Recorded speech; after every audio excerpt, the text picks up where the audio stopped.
ఆయన సంఘము. ప్రపంచానికి తీర్పు తీర్చేవాడు సంఘముతోనే తీర్పుల పరంపర మొదలు పెడతాడంట. అదే 12వ తీర్పు మొదలవుతుంది. ఏమిటా తీర్పు అనంటే,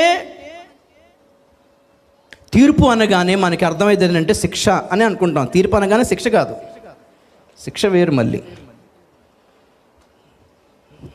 తీర్పు అనగానే విభజన. చెప్పండి ఏంటిది? విభజన, డివైడ్, వేరు చేయుట, వేరుపరచుట, తేడా చూపించుట, భేదము కనుగొనుట. యెహెజ్కేలు గ్రంథం 34:17. యెహెజ్కేలు గ్రంథం 34:17. నా మంద మీ విషయమై దేవుడనైన యెహోవాకు నాకు నేను సెలవిచ్చినదేమనగా, గొర్రెకును మధ్యను, గొర్రెలకును పొట్టేళ్లకును మధ్యను, గొర్రెలకును మేకపోతులకును మధ్యను భేదము కనుగొని నేను తీర్పు తీర్చేదను. భేదము కనుగొని నేను తీర్పు తీర్చేదను. నా వైపు చూడండి, స్తోత్రం చెప్పండి గట్టిగా ఒకసారి, గట్టిగా హల్లెలూయా. యేసు ప్రభు యొక్క రాకడ 3 దశల వారీగా సంభవించబోతుంది. అందులో మొదటిది అర్జెంటుగా జరగాల్సింది, మీరు అనుకోనని గడిలో జరగాల్సింది, లెక్క పెట్టుకొని 3.5 సంవత్సరాలు లెక్క పెట్టుకొని జరగాల్సింది కాదు అది. ఎందుకంటే అది లెక్క పెట్టుకోవచ్చు, ఇది అనుకోనని గడి అన్నాడు కాబట్టి మీరు లెక్క పెట్టుకోలేరు అని అర్థం. అదే సంఘం ఎత్తబడుట. స్తోత్రం చెప్పండి ఒకసారి. మీరు లెక్కేసుకుంటే జరిగేది కాదని అర్థం. మీ లెక్కలకి, మన అంచనాలకి అందదు అని అర్థం. మళ్ళీ శ్రమల కాలం మధ్యలో హతసాక్షులను తీసుకెళ్ళడానికి వస్తాడు. ఈ 2 రాకడలో రాడు, అక్కడి నుంచే పిలుస్తాడు. పైరు కోయబడుట, భూమి యొక్క పైరు కోయబడుట. మళ్ళీ శ్రమల కాలం ముగింపులో ఆయనే దిగొస్తాడు భూమి మీదకి. దీనిని 2వ రాకడ అంటారు. ఆయన ఒలివల కొండ మీదకి దిగొచ్చే దానినే 2వ రాకడ అంటారు. ఈ ముందున్న 2 రాకడల గురించి ఎక్కువగా ప్రస్తావించలేదు. ఎందుకంటే ఎక్కువ శాతము బైబిల్ అంతా ఎవరిని బేస్ చేసుకొని రాశారు? యూదుల్ని బేస్ చేసుకొని రాశాడు. అందులో అన్యజనుల సంఘం, అన్యజనులలో నుండి తయారైన సంఘం యొక్క ప్రస్తావన చాలా తక్కువే. యూదులు కనిపెట్టాల్సిన రాకడ ఏంటి?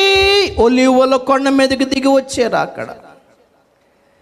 ఎప్పుడు దిగి వస్తాడు? యూదులకు మారుమనసు వస్తే కానీ రాడు. అదే అపోస్తుల కార్యంలో అంటాడు. 3:21 చదవండి ఒకసారి. కుదురుబాటు కాలాలు, విశ్రాంతి సంవత్సరములు, అన్నిటికీ కుదురుబాటు కాలములు వచ్చునని దేవుడు ఆది నుండి తన పరిశుద్ధ ప్రవక్తల నోట పలికించెను. అంతవరకు యేసు పరలోక నివాసి అయ్యుట ఆవశ్యకం. చాలు. నా వైపు చూడండి, స్తోత్రం చెప్పండి గట్టిగా ఒకసారి, గట్టిగా హల్లెలూయా. ప్రతి వాక్యాన్ని కన్ఫ్యూజ్ అయిపోయి యూదులకు సంబంధించిన దాన్ని క్రైస్తవులకు, సంఘానికి సంబంధించిన దాన్ని యూదులకు అంటగట్టి కన్ఫ్యూజ్ చేసి దారి తప్పిపోవడమే ఎక్కువ జరుగుతుంది సాధారణంగా. జాగ్రత్తగా వినండి, అక్కడ జాగ్రత్తగా చదువుకోండి. అక్కడ కుదురుబాటు కాలాలు. పేతురు ఎవరితో మాట్లాడుతున్నాడు? యూదులతో మాట్లాడుతున్నాడు. అక్కడ ఏంటా కుదురుబాటు కాలాలు అంటే, గాబ్రియల్ దూత దానియేలుకి చెప్తాడు. దానియేలు గ్రంథం 9:24 నుండి, తిరుగుబాటును మాన్పుటకును, దోష నివారణ చేయుటకును. ఒక 6 పాయింట్లు ఉంటాయి, చదవండి. 9:24. తిరుగుబాటును మాన్పుటకును, పాపమును నివారణ చేయుటకును, దోషము నిమిత్తం ప్రాయశ్చిత్తం చేయుటకును, యుగాంతం వరకుండునట్టి నీతిని బయలుపరచుటకును, దర్శనమును ప్రవచనమును ముద్రించుటకును, అతి పరిశుద్ధ స్థలమును అభిషేకించుటకును, నీ జనమునకును పరిశుద్ధ పట్టణమునకును 70 వారములు విధింపబడెను. ఆగండి ఒకసారి, స్తోత్రం చెప్పండి ఒకసారి, జాగ్రత్తగా చెప్పండి. 70 వారములు ఎవరి కొరకు నియమింపబడెను? నీ జనుల కొరకు, పరిశుద్ధ పట్టణం కొరకు. 70 సంవత్సరాల వివరణ ఆ 70 సంవత్సరాల్లో 69 వారాలు అయిపోగా చివరి 7 వారాలు ఉన్నాయి కాబట్టి ఈ 7 వారముల చివరి వారం అనగా 7 సంవత్సరముల ఈ కాల వ్యవధి నీ జనుల కొరకు నియమింపబడెను, సంఘం కొరకు కాదు ప్రియులారా. నీ జనుల కొరకు నియమింపబడెను. నీ జనులకు మారుమనసు రావాలి. దానియేలు ఎవరు జనులు? దానియేలు జనులు. దానియేలు ప్రార్థన చేస్తాడు, మేము ఎంతకాలం ఇక్కడ ఉండాలి? బబులోను చెరలో 70 సంవత్సరాలు అయిపోయినాయి కదా, రావచ్చు కదా, మమ్మల్ని తీసుకెళ్ళచ్చు కదా. దాని దూత వచ్చామంటాడంటే ఈ 70 సంవత్సరాలు అయిపోతున్నాయి కానీ ఇంకా ఎక్స్ట్రా 70 సంవత్సరాలు ఎక్స్ట్రాగా ఉన్నాయి, నీకు తెలియదు అన్నాడు. వాము అదేంటంటే ఉంది ఇంక చాలా పెద్ద అన్నాడు స్టోరీ అంతా. నీ జనులకు నియమించబడెను. నువ్వు నీ జనులతో పాటు ఎత్తబడతావు, నువ్వు వంతులో నిలుస్తావు. 12:1 చదవండి, దానియేలు గ్రంథం 12:1. ఓకే, 13 చదవండి లాస్ట్. నీవు అంత్యం వరకు నిలకడగా ఉండిన ఎడల విశ్రాంతి నొంది కాలాంతమందు నీ వరుసలో నిలబడతావు, నీ వంతులో నిలబడతావు, నీ గ్రూప్లో నిలబడతావు. పాత నిబంధన పరిశుద్ధులు ఎత్తబడినప్పుడు వారి గుంపులో నిలబడతావు. ఆ పునరుద్ధానానికి సంఘ పునరుద్ధానానికి తేడా కలదు ప్రియులారా. నీ జనుల గుంపులో, నీ వంతులో, నీ వాళ్ళతో పాటు నువ్వు లేపబడతావు. సంఘ పునరుద్ధానం వేరు, పాత నిబంధన పరిశుద్ధుల పునరుద్ధానం వేరు. సంఘ పునరుద్ధానం, సంఘ వ్యవస్థ నూతన యెరూషలేము పట్టణం యొక్క పునాదుల మీద లిఖించబడిన 12 అపోస్తలుల మీద ఆధారపడి ఉంది. పాత నిబంధన పరిశుద్ధుల వ్యవస్థ ఆ నూతన యెరూషలేము పట్టణము యొక్క 12 గుమ్మాల మీద రాయబడిన 12 గోత్రికల మీద ఆధారపడి ఉంది. ఎవరి వంతులో వాళ్ళు ఉంటారు, ఎవరి గుంపులో వాళ్ళు ఉంటారు. పాత నిబంధనలో సంఘ ప్రస్తావన లేదు. అది దేవుని యొక్క బ్రాకెట్ ప్లాన్ అంటారు దాన్ని, బ్రాకెట్ ప్లాన్. దానియేలు చూసిన 70 వారములో 69వ వారానికి 70వ వారానికి మధ్యలో జరుగుతున్న ఈ 2000 సంవత్సరాల కాల వ్యవధి బ్రాకెట్ ప్లాన్ ప్రియులారా. యూదుల పక్షంగా దేవుడు చెప్పిన ప్రవచనాలు నెరవేరుతున్నాయే కానీ దేవుడు ప్రస్తుతానికి యూదుల పక్షంగా నిలబడి లేడు అన్న సంగతి మీరు గుర్తుపెట్టుకోవాలి. యూదుల గురించి చెప్పిన ప్రవచనాలు నెరవేరుతున్నాయి. అంజురపు చెట్టు ఫలించింది, యూదా జనాంగం ఇశ్రాయేల్ దేశం ఏర్పడింది. 1948 మే 14న ఇశ్రాయేల్ దేశం ఏర్పడింది. కానీ ఇప్పటికీ దేవుడు యూదుల పక్షంగా ఉన్నాడని మీరు అనుకోదు. అలాంటిదైతే క్రీస్తు శకం 70లో 11 లక్షల మంది యూదులు చంపబడ్డారు. 2వ ప్రపంచ యుద్ధంలో అడాల్ఫ్ హిట్లర్ 65 లక్షల మంది యూదులను గ్యాస్ ఛాంబర్లో పెట్టి వాళ్ళ శరీర భాగాలు కోసి చంపాడు.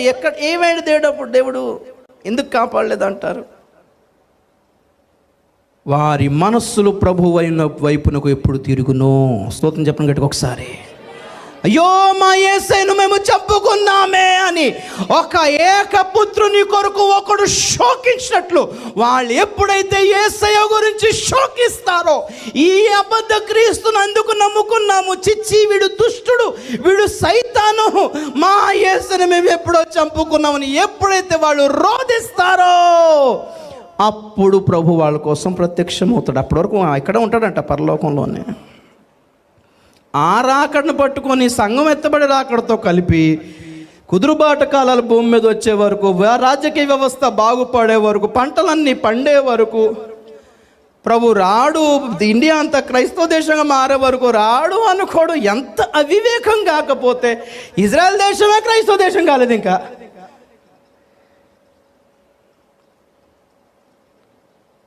నేను అప్పుడప్పుడు అదే చెప్తాను. ఇప్పుడు అమెరికా అంతా క్రైస్తవ దేశం అండి, దాన్ని దేవుని రాజ్యం అందామా? ఇంగ్లాండ్ క్రైస్తవ దేశమే, ఫ్రాన్స్ క్రైస్తవ దేశమే, ఇటలీ క్రైస్తవ దేశమే, ఆస్ట్రేలియా క్రైస్తవ దేశమే. ఒక దేశమంతా క్రైస్తవంగా మారడం వలన, ఒక దేశ ప్రధాని, దేశ రాష్ట్రపతి క్రైస్తవుడై ఉండడం వలన, ఆ రాష్ట్రాలలో చీఫ్ మినిస్టర్ క్రైస్తవుడు ఉండడం వలన అదే దేవుని రాజ్యం అనుకుంటే మరి ఇక్కడ ఎందుకున్నా అక్కడే పోదాం కదా. క్రైస్తవ దేశాలని దేవుని రాజ్యమేం కాదు. ఇస్రాయల్ దేశమైనా దేవుని రాజ్యం అనుకుంటున్నారా? ఇస్రాయల్ దేశమే దేవుని రాజ్యం అయితే యేసు ప్రభు వచ్చి దేవుని రాజ్యం సమీపించుచున్నదని ఎందుకు చెప్తాడు అక్కడికి వచ్చి? దాని బదులు ఆ పక్కన ఉన్న సిరియా, లిబియా, ఐగుప్తులను పిలిచి ఇజ్రాయెల్ దేశానికి రండి అని పిలవాలి. దీనినే లౌకికవాదం అంటారు, లౌకికాత్మ అంటారు దీన్ని. పరిశుద్ధాత్మ నడిపింపేం కాదు ఇది. ప్రకృతి సంబంధులు అంటారు వీళ్ళని. చూడండి యూదాపత్రిక 17వ వచనం, అంత్యకాల సూచనలలో ఇదొక సూచన. పేతురులో ఒకటి చదివాం, అపహాసకులు బయలుదేరుతారు, వారు కొన్ని స్వకీయమైన దురాశలు ఉంటాయి. అంత్యకాల సూచనలు అదొకటి. యూదాపత్రిక 17వ వచనంలో చదువుతాడు. అయితే ప్రియులారా, అంత్యకాలమునందు తమ భక్తిహీనమైన దురాశల చొప్పున నడుచు పరిహాసకులుందురని మన ప్రభు అయిన యేసుక్రీస్తు అపోస్తులు పూర్వమందు మీతో చెప్పిన మాటలను జ్ఞాపకం చేసుకునుడి. ఏంటిది? అంత్యకాలమందు 17 మళ్ళీ అంత్యకాలమునందు తమ భక్తిహీనమైన దురాశల చొప్పున నడుచు పరిహాసకులుందురని. ఒక్కసారి ఆగండి, ఈ మాట ఎన్నిసార్లు చదివాం, కొంచెం చిరాకు వస్తుంది కానీ ఎంత దారుణంగా ఉందో చూడండి. అక్కడ యెషయా గ్రంథంలో పరిహాసకులై ఉండకండి అన్నాడు. ఇక్కడ 2 పేతురు 3:3లో కూడా పరిహాసకులు వస్తారు అన్నాడు. ఇక్కడ యూదా పత్రికలో పరిహాసకులు అన్నాడు. ఏంటంటే వాళ్ళు పరిహసించుచు వచ్చి ఏమంటారు చదవండి, పరిహాసకులుందురని మన ప్రభు అయిన యేసుక్రీస్తు అపోస్తులు పూర్వమందు మీతో చెప్పిన మాటలను జ్ఞాపకం చేసుకునుడి. అట్టివారు ప్రకృతి సంబంధులను ఆత్మ లేని వారినై ఉండి భేదములు కలగజేయుచున్నారు. ఆగండి ఒక్కసారి, స్తోత్రం చెప్పండి గట్టి ఒకసారి. ఒకటి, ప్రకృతి సంబంధులు. లోకమే అర్థం అవుతుంది, బైబిల్లో ఉన్న లోకం అర్థం అవుతుంది. బైబిల్లో ఉన్న బంగారమే అర్థం అవుతుంది, విశ్వాసం అని అర్థం కాదు వాళ్ళకి.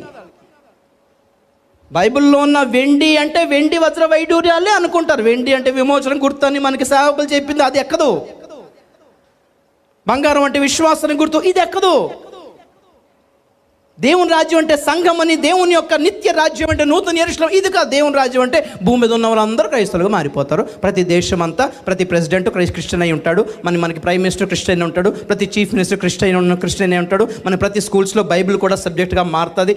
Wow, this is the Kingdom of God. You know what is the Kingdom of God? The Kingdom of God is the church dominating the world. ప్రపంచాన్ని, ఈ సంఘమే ప్రపంచాన్ని శాసిస్తుందట. సంఘము ఈ ప్రపంచాన్ని శాసిస్తుందంట. అన్ని చోట్ల క్రైస్తవులు ఉంటారంట. ఇది దేవుని రాజ్యం అంట. విన్నాను నేను గాడ్ ఛానల్లో. వీళ్ళు ప్రకృతి సంబంధులు అంటే లోక సంబంధులు అని అర్థం. ప్రకృతి న్యాచురల్గా అర్థం అవుతుంది, బైబిల్ని న్యాచురల్గానే అర్థం చేసుకున్నారు, స్పిరిచువల్గా అర్థం చేసుకోలేదు. లౌకికాత్మ అంటాడు. మొదటి కొరింథీ పత్రిక 2వ అధ్యాయం. లౌకికాత్మకును పరిశుద్ధాత్మకు తేడా తెలుసుకోలేకపోతున్నారు.